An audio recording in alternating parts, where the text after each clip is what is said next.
Okay. Hi everyone, I'm Jamil Jama and this is Entrepreneur Stories, and our amazing guest today is MLM leader Brian Couch. He's a five-figure monthly earner and has earned six figures from the network marketing industry.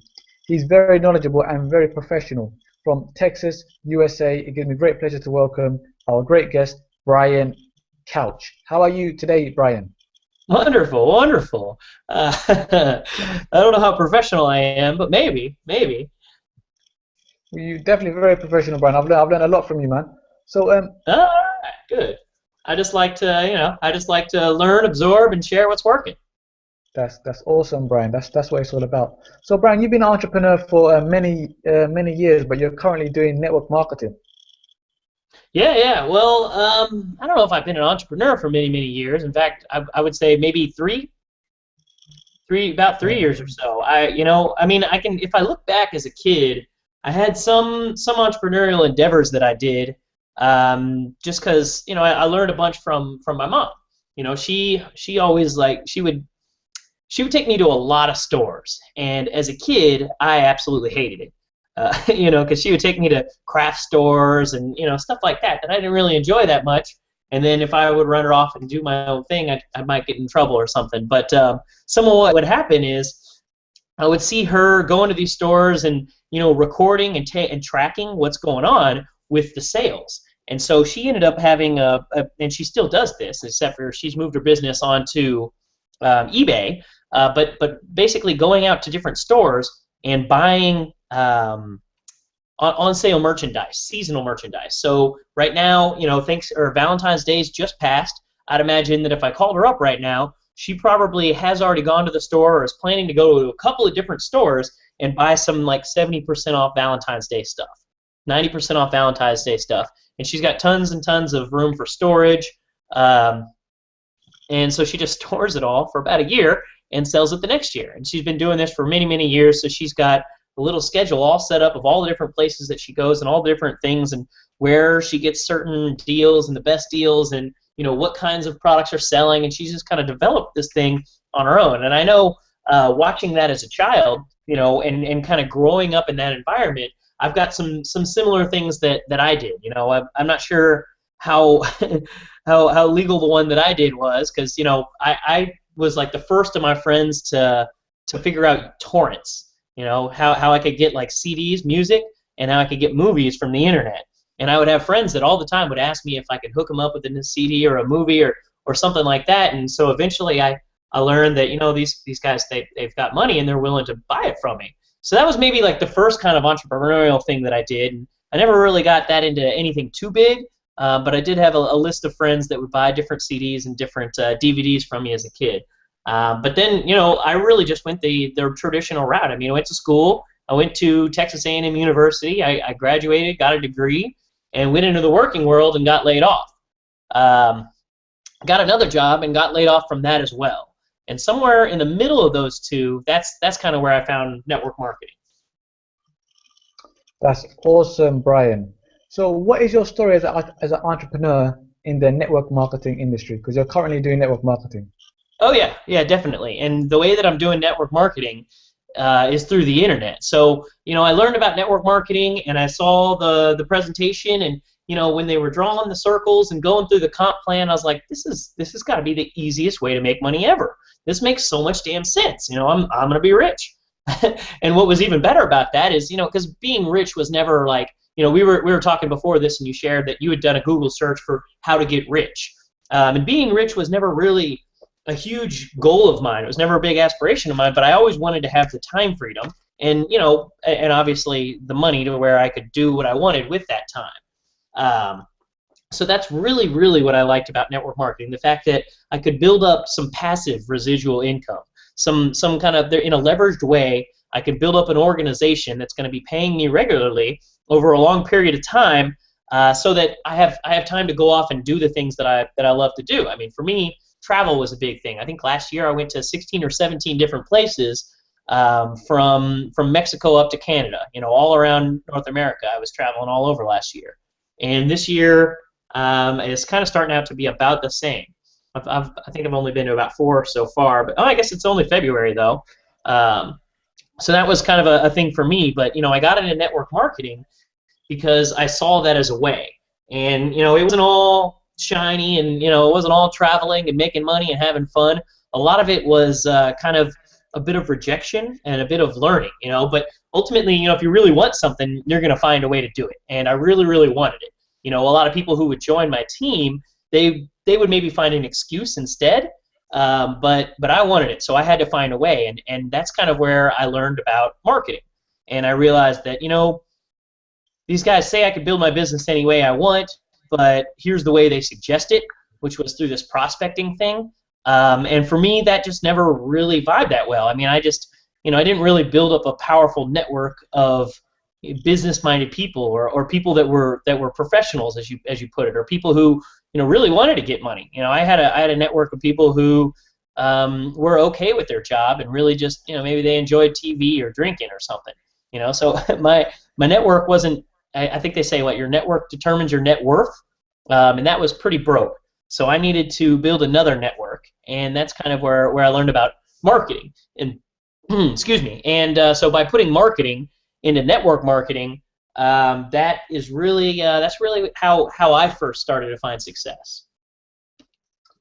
That's awesome, Brian. When did you start network marketing? Let's see. So my dad's the one that got me into it. He introduced me to it. But when I first did it, he introduced me to it. He said, "Hey, son, I'm going to buy you a spot, and I want you to build this." And looking back on that, having somebody buy a spot for you, if you've never been a network marketer before, kind of removes a lot of the power from it.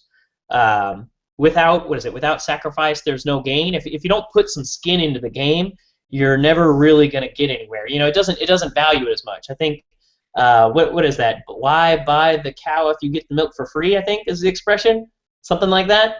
I think that one really goes for women and dating and giving it up too soon. But if you don't have to give anything for it, if you don't have to trade anything, if it doesn't take time or money or resources or something that you're pouring into it, then it's kind of like it's a little bit less worth, right? There's not as much worth to it. You don't value it as much. If you spent a whole bunch of money, or you saved up a bit and poured it into this, then you value it a lot more. So when that was given to me, I saw the business and I was like, all right, I see how this works, kind of, but I don't think I want to do it. And so I didn't for about a year. I would just enjoy those products, and I saw my dad doing stuff, and when I got laid off the first time, that's when I realized, this was a job security thing is kind of a myth. I don't see why I wouldn't be laid off again once I get another job, or even anything like that. And so by going into network marketing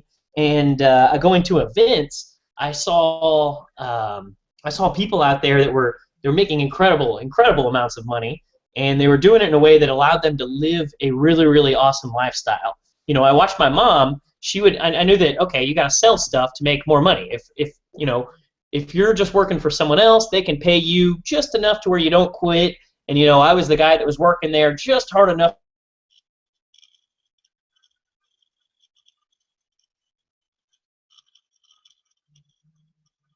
money. And it's the same way with my dad. Outside of his network marketing business, he was foundation repair. He had an engineer. He was he's the professional engineer. He's got the stamp it on there, says this house is safe to live in. And if he was working, he was making money. If he wasn't working, he wasn't making any money. And so I guess enough time had gone by to where my dumb ideas that normal society had put into my head, had kind of brainwashed me with that, pyramid scams, and that's all a Ponzi scheme, this and that. And while it's true that there are some bullshit out there that you want to stay away from, it's also true that there's a lot of legitimate things out there, and there's a lot of places that, a lot of companies and a lot of organizations that are nothing but positive. Very, very good for not just everyone in it, but just society in general. And so I decided to get started in network marketing for real. I want to say it had to have been maybe 2011. I think was the first time I actually got into network marketing and paid for some of my own products and said, this seems like something I want to do. Looking back on it, like a business. what's up? You treated it like you started to treat it like a business. It's kind of funny, actually. I said I was going to treat it like a business, and I'm sure a lot of people that are listening to this right now could relate to this. My intention was, yes, I'm going to treat it like a business. Yes, I'm going to go, but if I look back at my efforts then, honestly, I still didn't treat it like a business for very long. I still kind of dabbled around and changed and hopped to a different thing and tried some other stuff, and I was still kind of dipping my toe in the water, figuring things out. And it wasn't until September 2012 that's when I really, really said, enough is enough. Now I've been, now I'm in the position to where I'm actually ready to work my ass off to make this happen, to do whatever it takes, and pull this off because I want to live this lifestyle. I don't want to have another job. I don't want to be, in my 30s wondering, wait, I gotta always have to wait for the next paycheck, always worrying that I could get laid off again. I didn't want to be in that position, and so I actually treated it like a business. September 2012, that's when I got all in. I said, you know what, this is I've been dabbling. I've said I was serious, but not for very long. I need to find a strategy that's going to make sense to me, something that I can do over a long period of time, because it's not what you're doing today that matters. It's kind of what you're doing every day that matters, because tomorrow is built on today's successes, and the day after that is built on tomorrow's successes. And so if you're inconsistent with your efforts, then you're losing the majority of your leverage. Does that make sense? Yes, definitely, Brian. Yeah. So I forgot the original question, but that I think Why did 2000. you choose? When did you start network marketing? And you answered that. Thank you. Okay, yeah, cool. That's great. Thank you for that, Brian. Also wanted to know, why did you choose the company you work with right now? Okay, yeah. Well, I think I just kind of got pulled into it. I didn't really choose it as much as I found it, and I wanted something. And I'm really, really glad I found the one I did, because when I actually dug into it, the reason I found it was because I was looking for a different way to build. I was looking for a way to build that didn't involve the prospecting that I had mentioned earlier. I said there's so many people on the internet. People are buying things on the internet right now. Whether you're listening to to this live, or you're listening to the recording of this, whatever the case may be, there's people on the internet with their credit cards putting in the information, buying something. I said, why can't I have a valuable product that people find online and buy right away? Right? Why can't I have a network marketing business to where I'm selling products and recruiting new distributors through the internet? It makes no sense that this only has to work offline through hammering my friends and family or through pounding the phones. There's got to be another way to do this. And through that search, that's how I ended up finding this company. And so I'm glad I'm with the one that I'm with, and I'm assuming you don't want me to drop any names or anything. Correct me if I'm wrong on that. But I'm glad I'm with the one I'm with, because that's the way that they teach they teach to build. And if I was in another company, I probably would have had to find a way where I could build this on the internet, or at least through some kind of marketing. Because it's not all online. I do some magazine ads, and I've done bandit signs in the past. That didn't really work too well. But it probably, depending on the timing and how consistent you are with them, and your location, that kind of stuff, that may be a good way. But ultimately, I found an organization that promotes marketing over prospecting. If you got a big thing going on, or you just got started, absolutely run to some friends and show them what's up. Hey, look, I've got $1 million business that you can buy from me right now for a lot less than $1 million. If I had a Range Rover, you could buy it from me for $5,000. You're gonna go come up with the money and do it. Well, that absolutely works, and you can get moving that way. But in the long run, I didn't want to have a business that was kind of tied to my time. And I saw that I could learn to market, and through marketing, I can consistently make sales. I can create content, YouTube videos, blog posts, different things on the internet that people can find 24/7 from around the world. And from there, that can bring them into my circle of influence.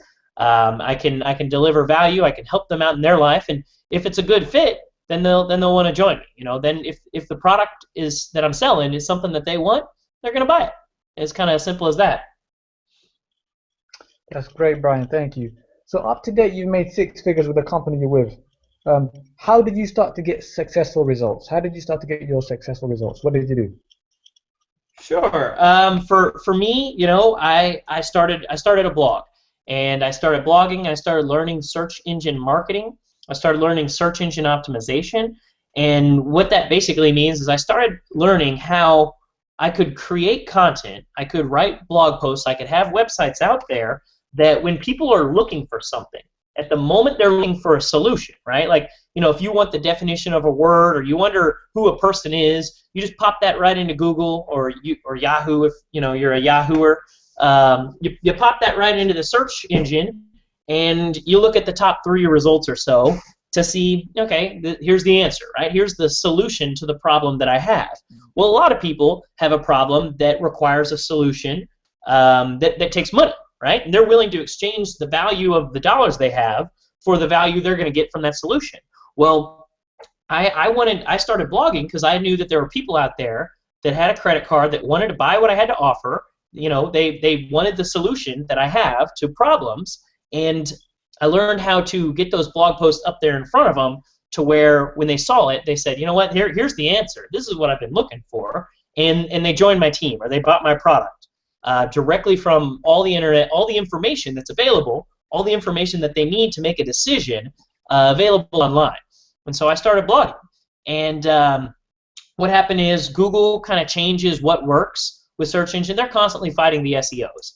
And so as long as you're coming from a standpoint of creating good content that helps the customers, that's also you're helping out Google's customers, right? Because that's who Google's looking to please. They're looking to please the searchers. They want nothing more than for you to type in a search result, click on the first result, and be done searching. Need nothing more. And I want the exact same thing. I want everybody who searches for the search I'm looking to target to find my content and say, Brian is incredible. This is more than I even needed. This is everything I want. Perfect. I can't wait to get it.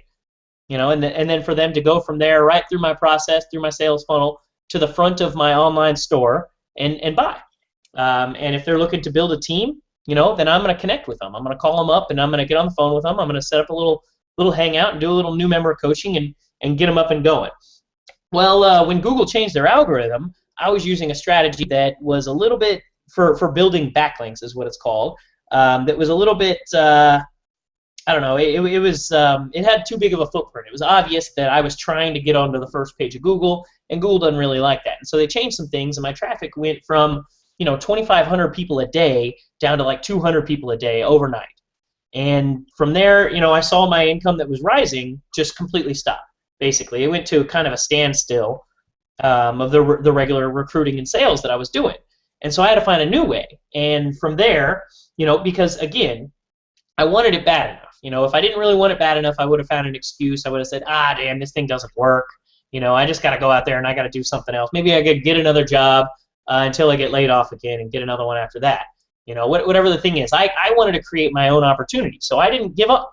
I said, well, all right, there's a specific search that people were going to the internet. They were typing this in every day, and I was recruiting a brand new person on my team from that. Let's see what's there now. And I noticed that there were YouTube videos there in the place of my blog post. So I said, okay, well, Google, they own YouTube. Maybe they're just giving YouTube a little bit more love than they are my blog now. I'm going to start making YouTube videos. And I had never made a video before. I was kind of stuttering and stammering. I'm shaking back in my chair. I'm super nervous. I wasn't comfortable on video. But a mentor of mine told me, he was in the exact same spot when he started. He didn't feel confident. He didn't feel comfortable in his own skin in front of a camera, but he shot about 20 or 30 videos, and after that, he felt normal, felt like just talking to a best friend or a lover. And I said, you know what? I'm going to hold on to that, and I'm going to believe that, right? I'm just going to do it. And so I shot 20, 30 videos, and believe it or not, it was fine, right? I didn't die after I make the first one. All my worries were for nothing. All that nervousness just kind of melted away, and now I can turn on a camera, deliver a message in a way that makes sense, that's helpful to people, right? I can actually reach out and help people through this video, and there's no nervousness associated with it. It's super, super easy. So I went crazy. I just started making tons and tons of videos. I'm blasting them all over the place, and I started seeing the sales pick up again. And I think last year I personally recruited, 146, 147 people to my organization, 100% through, well, we'll say 99% through those YouTube videos. So that absolutely is how I did it. I said there's a group of people out there on the internet. There's 2 billion people on there, and there's a smaller percentage of those people that are going to absolutely love me. They're going to love my message. They're going to love the way that I've created a lifestyle for myself, and I'm helping others do the same thing. And they're going to relate to that. They're going to connect with it, and they're going to connect with me, and they're going to join my team. And I held on to that. I knew that would be true, and I just kept working until I figured out how to make these videos. I figured out how to get them back into a place where my blog was, and that strategy actually was working better than my blog was. It turns out that people connect better with me through video than they did through my blog. That's great, Brian. Thank you very much for that. Oh, you're welcome. What do you owe most of your success to, Brian? Because you've had much success. Focusing on learning, consistently learning. I'm always learning and learning and learning. I'm learning what's working. I'm learning more about people. I'm learning more about myself. I'm learning more about marketing. I'm learning more about why people make decisions, specifically why people decide to buy. I'm learning about what I can do to help more people, right? To give more people what they're looking for, to be the source of solutions, right? To answer more questions. And so by learning and educating myself, listening to inspirational audios, reading books, filling my mind with the things that my prospects want, right? So that I can then be the voice that gives it to them. So I can be the source of what they're looking for. So I can be the, what do I say? Everybody's looking for someone to follow, right? Everyone's looking for a leader to follow. And if I can be that leader, I'm always looking to make myself the best possible, right? I'm looking to help more people succeed, help more people find what they want. And so that's kind of what I owe my success to, finding ways to get in front of more people, to help more people out, and to constantly improve myself, right? Because if I'm not growing, I'm dying. And if I'm leading by example, the people who join my team are going to stop growing also, and they're going to start dying. So I'm always learning. I've always got a book. I'm always looking for a new product to buy, a new course to go through, new inspirational audio, motivational audio, some another story of success to keep my mind filled with this positive, this positive knowledge, this positive information. So I would say to anybody out there, looking to succeed, keep learning. Obviously you definitely have to take action and do a lot. But if you're not learning, you're continuing to do the exact same thing, expecting a different result. I think that's the definition of insanity, right? Yeah, that's what Einstein said. What is it? That's what Albert Einstein said. Yeah. That is Albert Einstein. Maybe that's not the definition. Maybe that's a quote. Yeah, Albert Einstein said that quote. Yeah. So, Brian, how important do you think stories are to learning? Absolutely critical. I mean, that's kind of the way that we've always structured information in our brain. If you look back to what's in at the core of even like some of the most popular religions, right? And Christianity and stuff like that. It's just a collection of stories. Stories. That's how our history books were written in the beginning. I think with this information age, we're absolutely overwhelmed with the amount of facts and figures and data and information, and we can't really hold that in our brain as well as we can hold a story. If I were to tell you, hey, look, you can join me and you can learn how to drive massive amounts of traffic and get large amounts of exposure, and you can sell the product that I'm selling, and I'll show you exactly how to do it, and it's easy, right? That's, okay, sure, that's a bunch of information, and that's impactful, and I mean, if it was true, right? If you actually believed me, if we had rapport, then all right, maybe. But if I tell a story of, hey, look, here's like my buddy Sarita. She's a single mom. She's got kids. She's living over in Australia. She was grinding away, didn't really know what else to do. She decided to get started, plugged right into our system. She used the exact same system that I used, and she actually had a $7,800 day yesterday. Absolutely incredible stuff. I want you to meet her. Check this out. When I can use that story and tell her that story, that brings a little bit more. You're like, oh wow, a single mom in Australia can do this. I can do this too. It just makes the information seem more real when it's wrapped up into a story. So whenever I'm doing trainings, I'm always telling stories, because a training without a story, you're not going to remember the training. And so that's one of the things when I'm learning about communication, when I'm studying effective communicators, religious leaders, political leaders, even success gurus, people who speak on stages and gather large crowds of people. They're always telling stories. And so if I were to say, stories aren't as effective as the information that I learn, which is exactly how I used to think of it, right? Back when I was computer science engineer, I just want to learn all this information, like, oh, get past the story, get me to the facts, I want the juice, I want the nuggets. I was focusing on the wrong thing. And when I shifted over and realized that, stories are just more powerful. Everyone learns better through stories. If I can teach through a story, people are going to learn it better. So to answer your question, stories are absolutely critical. And if you're not focused on the stories, you need to change what you're focused on and start listening and start focusing on the story. Start sharing your story, sharing other people's stories, because that's how we're going to grow. Definitely, definitely. So, Brian, you've had a job and you've been self-employed.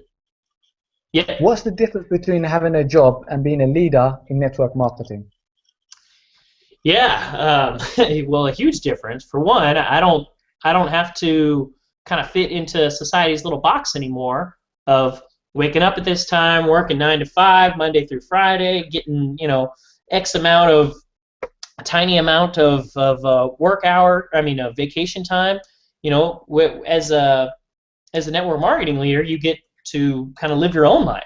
You get to live life on your own terms, make your own schedule. And excuse me, that's a good thing and a bad thing. Sometimes my motivation is down, and I'm not feeling all that motivated today because I'm a human just like everyone else.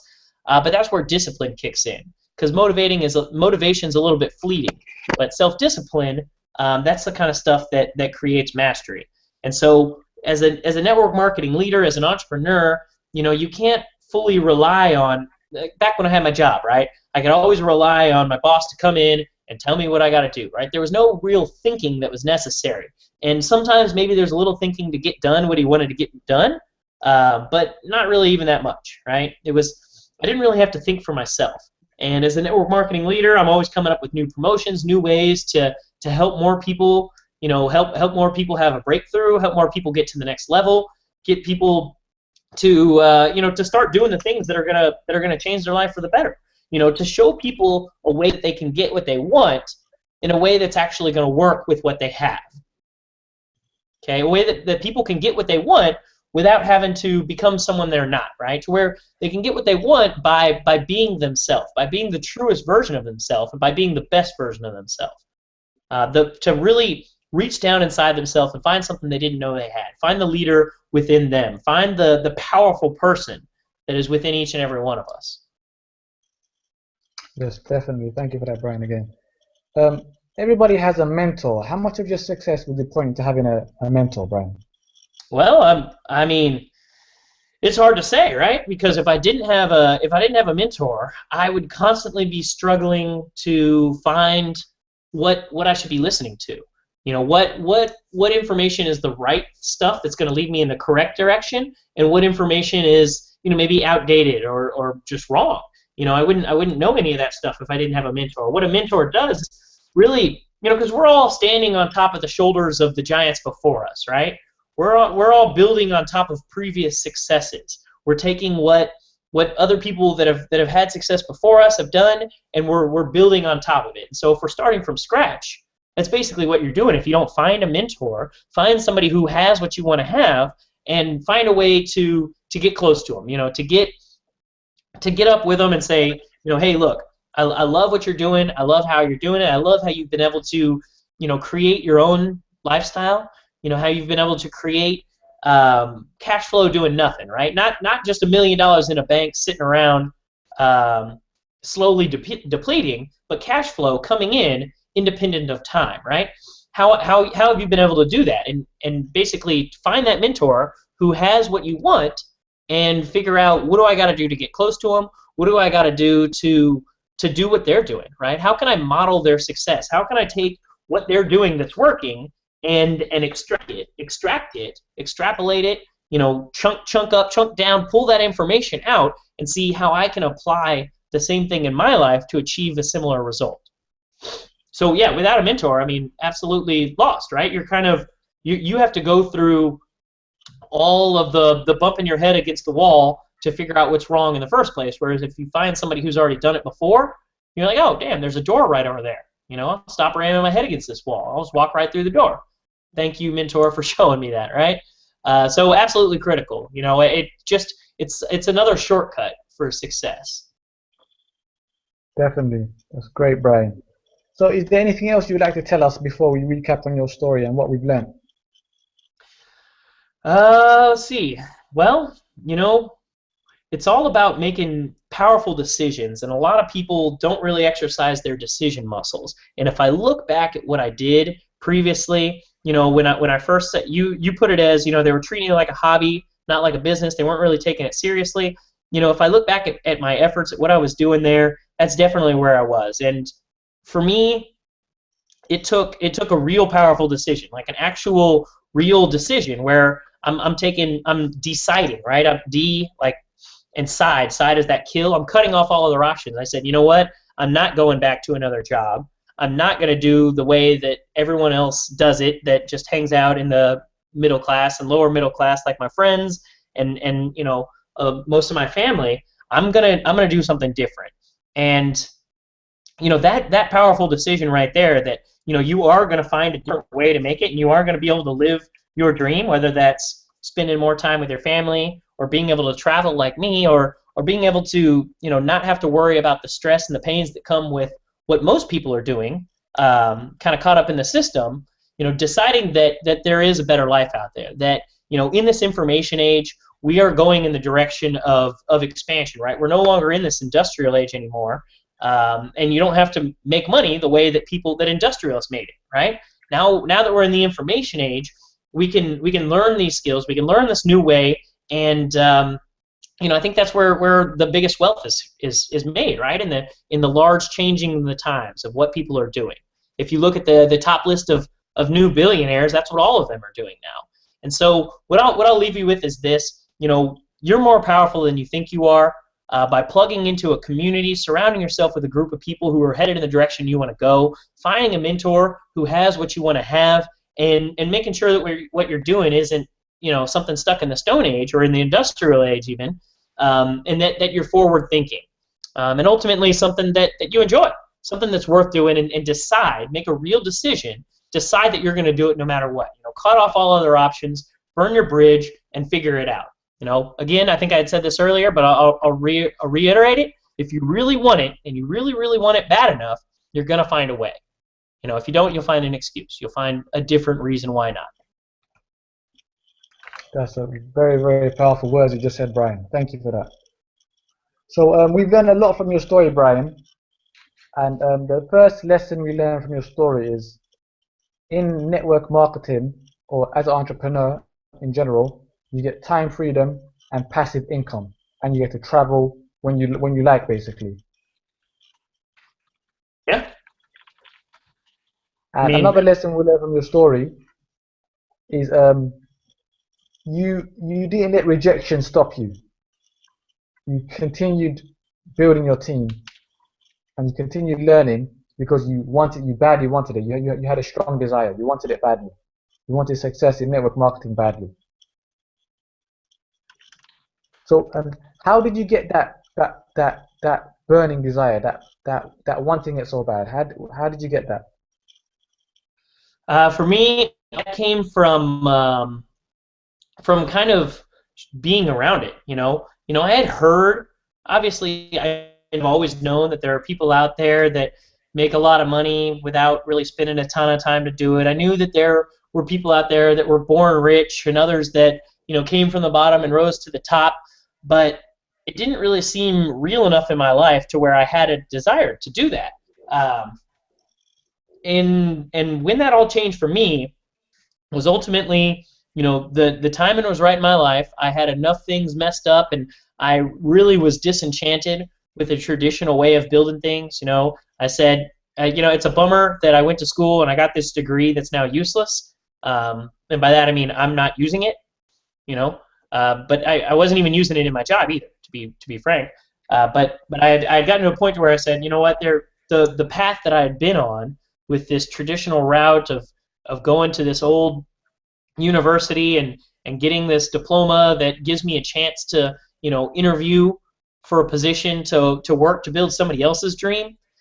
All of that kind of built up on me. And then when I went to an event where I got around people who realized that there was something better, realized that we're marketing, as Eric Ward puts it, that we've got a better way.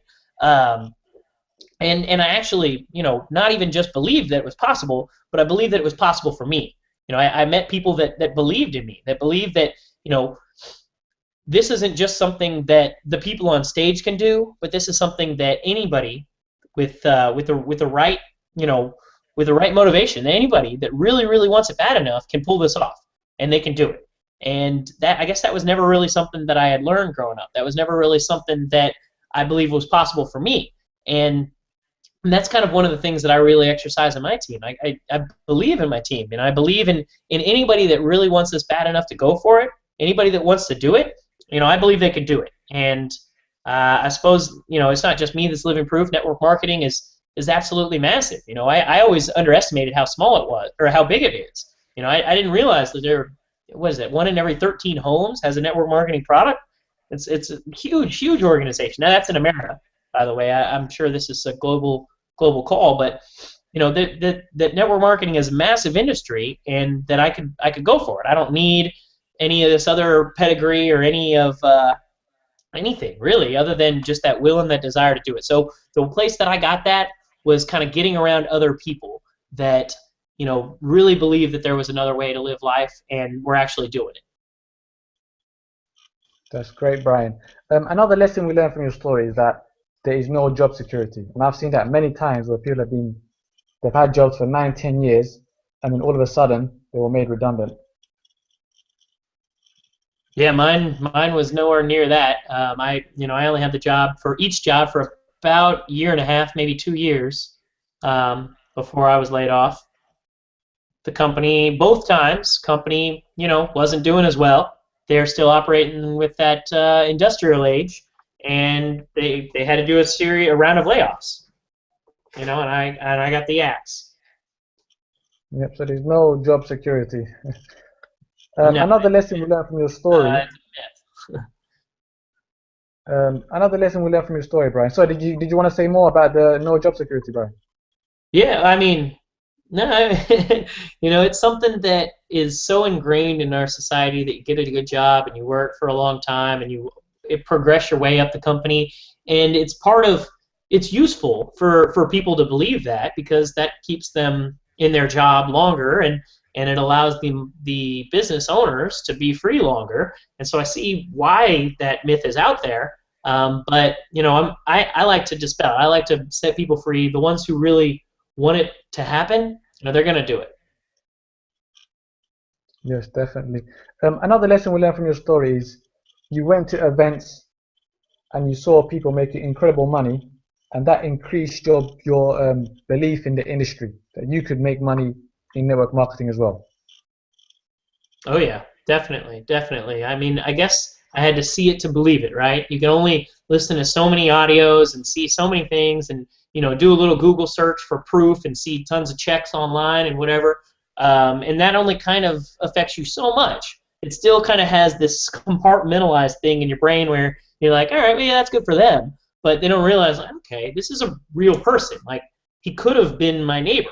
I could have grown up and known this person, and here he is, not just making tons of money, but doing it in a way that doesn't require 40 hours a week. It doesn't require a schedule designed by someone else. Doing it on their own term. And you hear that all the time, but to really see it and really feel it and know that it's real and know that it's obtainable, that was something that personally I got only at an event.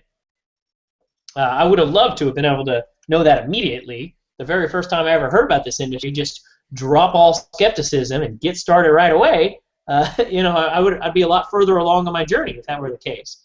So that's something that's why I always urge everybody, go to these live events. There's certain things that can happen in person that they're just not possible through just video and text and technology. I mean, that's why what is that? The blog, I think the blogosphere event or something like that. I can't remember the name of it. Like 15,000 bloggers from around the world all gather together at this big internet. Well, why didn't they just do it online, right?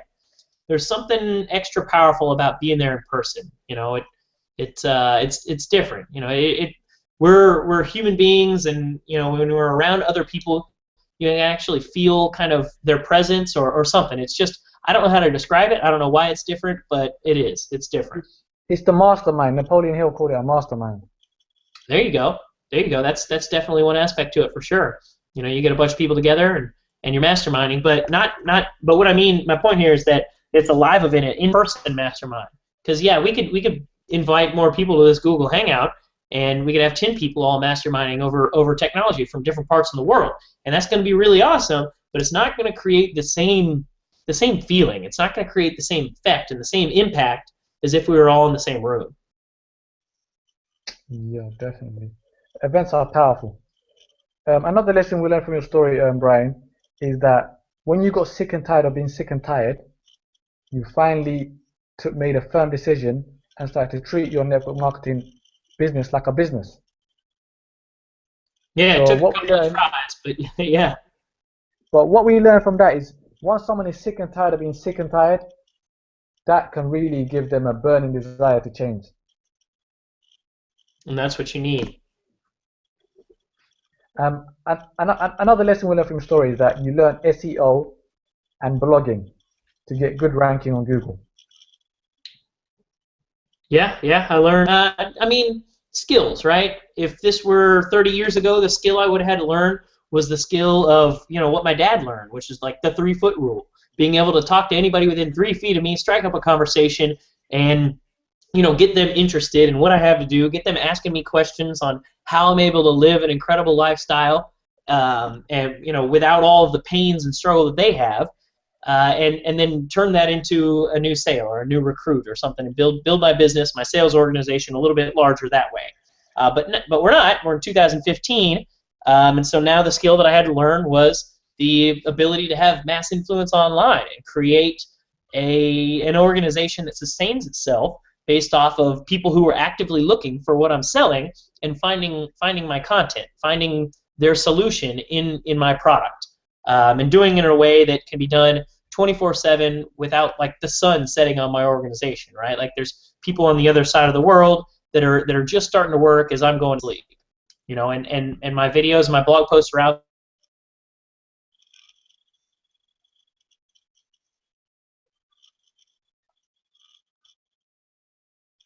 Something that made my life a lot easier, because now instead of me having a conversation one-on-one with somebody and them either joining or not, I just have that same conversation on a video and then get 100,000 people to look at it. That's great, Brian. Thank you for that. Another lesson we learned from your story is to make online videos, because you recruited 147 people last year long. Correct me, please. Yeah. Was it 147, right? I think that was it. 146, 147. From video alone. So we should learn how to make videos online. You've got a course coming up, or you do a course on how to do YouTube videos, right, Brian? Right? Yeah. If anybody listening to this right now wants to learn how to do that, just reach out to me, and I will direct them to it. You can find me just on Facebook or whatever links that Jamil has available for you, or you can just Google me, Brian with an I, couch like you sit on. Yeah, definitely. And another lesson we learned from your story is to always be learning. Always. That was actually something that I missed about, and I didn't realize that it was a lacking spot in my life. But when I was at my job, I didn't really learn. I mean, yeah, the majority of what I didn't learn in college at all. I learned on-the-job training, but that was very, you know, that was like a week or two or something, right? And there was no real regular learning going on. And when I got into network marketing, when I learned about personal development, when I found a new interest of something that I wanted to gain mastery over, I started learning again, and I realized, like, wow, I've been missing this for like the last 3 years. You know, I need to. I'm glad I got this going again. You know, so definitely always be learning. You know, find a way that you can constantly fill your mind with the information that's going to get you further in life, right? That's gonna advance not just today, but also tomorrow and further on. Because investing in yourself really is kind of the best investment. Yes, definitely. Another lesson we learn is to always be learning, but always be taking action. Absolutely, absolutely. If you're not applying what you're learning, it doesn't sit in the same spot in your brain, right? It doesn't.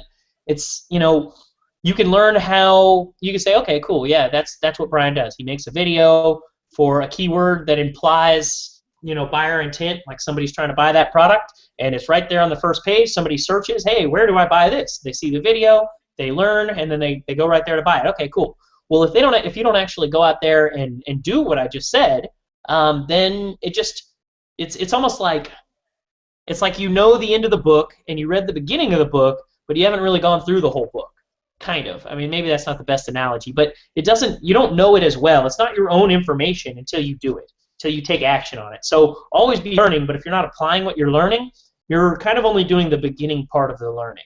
And so we spoke a little bit about this before we started recording, but that learn, do until mastery, and teach type philosophy, if you're not doing it, you're not getting the same feeling out of it. So when I was in martial arts, one of the things that they did, and this is the first time that I ever learned that, was they had us teaching the people. So we would I'd learn this kick and I'd learn this form, which is like a series of kicks and punches and whatever, and then I would do it and I'd move through it, and by doing it, not only can my mentor guide me and say, hey, you need to tweak you need to put your arm more at this angle, and it's kind of like this, and the power's coming from here, right? And kind of guide me so that I learn it faster through doing it. But then also I would turn back and then teach it after I got it done. I would teach it to the people below me, and by teaching it, and all of a sudden I'm having to put it into different words, right? I'm having to restructure it in my mind and put it into different words.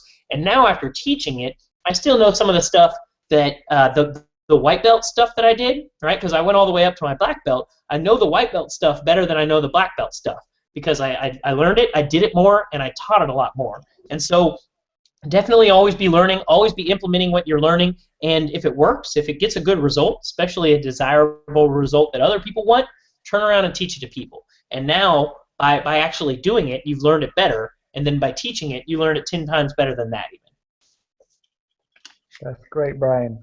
Another lesson we learned from your story, and this is the difference between having a job and being a leader in network marketing, or having a job and being a successful entrepreneur, is that we can live life on our terms, basically.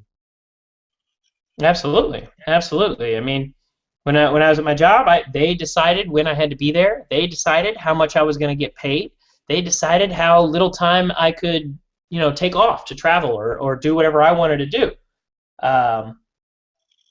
And as in network marketing, as you find success and get a good mentor and follow what they're doing and start to transition away from relying on a paycheck every other week or every week, you get to create your own schedule. You create your own boundaries. You work as little or as much as you want, and you see the results of that. You're actually paid what you're worth, right? The value that you deliver to society, instead of being paid just enough to keep you from quitting. That's great, Brian. Another very important lesson we learned is that we should be disciplined. As entrepreneurs, we should be disciplined because we don't have our boss telling us what to do anymore. We have to discipline ourselves and do it, whether we feel like it or not.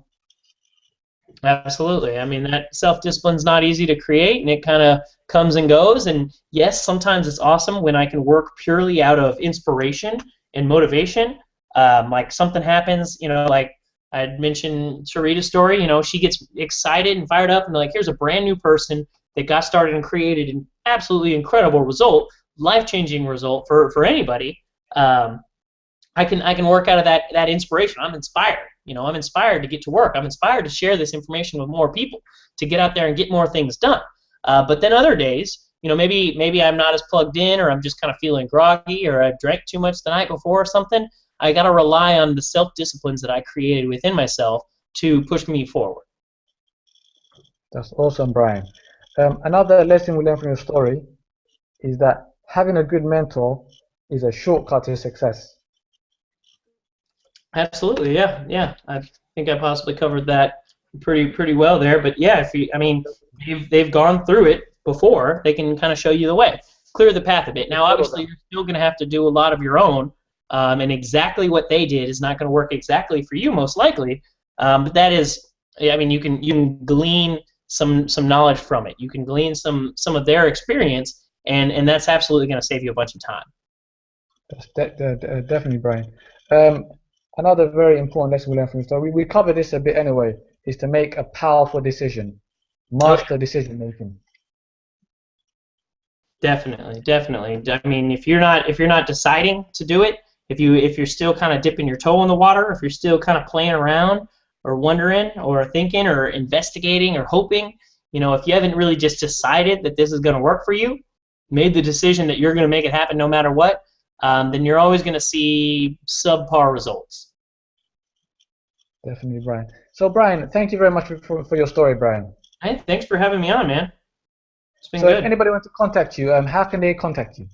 Yeah, you can Google me. You can find me on Facebook, facebook.com/Brian with an I, couch like you sit on, 85, Brian Couch 85. That's the year I was born. I'm 29 currently. Yeah, or just Google me, Brian Couch. You can find me there. And we all know leaders are readers. What book would you recommend for us to read, or our listeners to read? Well, it kind of depends on what they're learning. If they're looking to become successful entrepreneur, if they're looking to become successful marketer, if they're looking to become a successful network marketer, I can say currently, what I can give my book advice, and I'll tell you what I'm reading right now, and you guys can check that out if you'd like. But let me tell you that this is what's more important than maybe like Googling the book I suggest and then buying it or whatever, is to develop that self-discipline, develop that habit of reading daily, reading at least 30 minutes a day. So yeah, I'll go ahead and tell you right now. I'm going back through some of the stuff and rereading a bit about influence. It's called Influence: The Psychology of Persuasion. Robert Cialdini. Um, awesome, incredible book for sales and marketers. Really good stuff there. It's kind of the cornerstone of where a lot of the research that we have about influence, which ultimately is the key to success, I would say, having influence. But where that comes from. And so, yeah, you can check that book out. Really good stuff. It's helpful. But what's more important, a better takeaway, would be to develop that habit, develop that self-discipline of reading daily. Yeah, definitely. Leaders are readers. So, Brian, what is your this is my last question for you. What is your favorite quote, or one of your favorite quotes? Um, I think right now, I mean, I think I reiterated it a couple of times through this call, so it has been kind of sitting in my mind. But if you really want something, you'll find a way. If not, you'll find an excuse. Okay, so if you've seen that you haven't gotten the results that you want, find a way to where you can increase your desire. Find a way, don't give up. Keep going at it. Find more mentors. Find communities of people doing it. Figure it out. Because ultimately, if you really want it bad enough, you're going to figure it out. You'll find a way. Just believe in yourself. Believe that because someone else has done it, you can definitely do it. And if no one else has done it, that still doesn't mean you can't. Plenty of people were the first ever to accomplish something. So if you can, I think, was it Walt Disney? If you can dream it, you can do it. There's a couple of quotes kind of mixed up in there for you. That's great, Brian. Everybody, I'm Jamil Jama. This is Entrepreneur Stories, and that was Brian Couch's story. Thank you all very much for listening. Thanks for having me on.